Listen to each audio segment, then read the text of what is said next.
Na velikonočno soboto nesemo k žegnu. Vsi imamo otroške spomine na velikonočni blagoslov velikonočnih jedi, kaj ne? Tradicija, ki ostaja del največjega praznika vseh katoličanov. Blagoslovljena velikonočna jedila omenja že Valvazor v svojem znamenitem delu Slava Vojvodine Kranjske.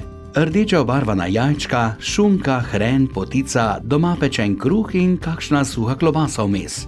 V veliki pleteni košari naj bi se znašla tudi sol, morda pomaranča in čokolada za najmlajše sladokusce.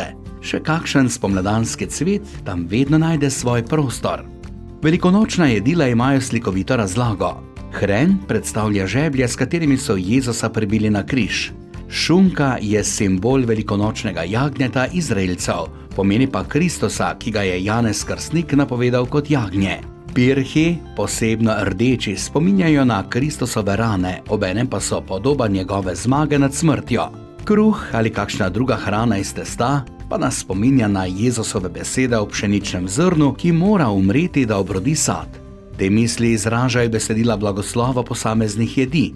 Blagoslov velikonočnih jedi naj bi v nas zbudil hvaležnost za božje darove velike noči in nas opozarjal na božjo bližino prav v teh dneh. Pirhi so seveda lahko tudi pisani z veliko okrasja, priložnost, da smo z družino in domišljiji pustimo prosto pot. Ponovadi pirhov ne barvam in nisem prisoten pri tem ustvarjanju, ampak glede na to, da bom imel letos več časa, pa se mogoče lotim tudi tega.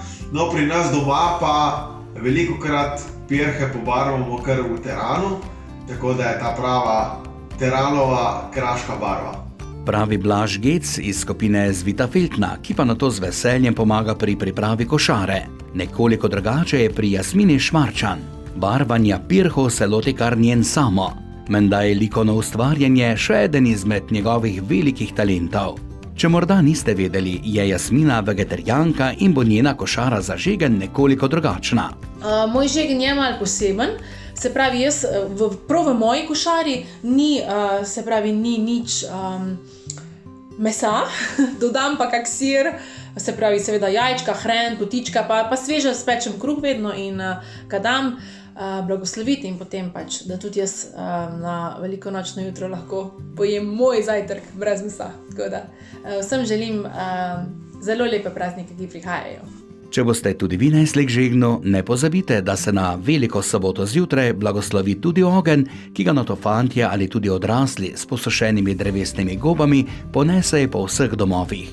Ogenj naj bi svojo svetlobo preganjal temo, s toploto pa mraz. Naj bo pričakovanje velike noči tudi letos poseben družinski praznik, eden tistih, ki si jih bo vredno zapomniti.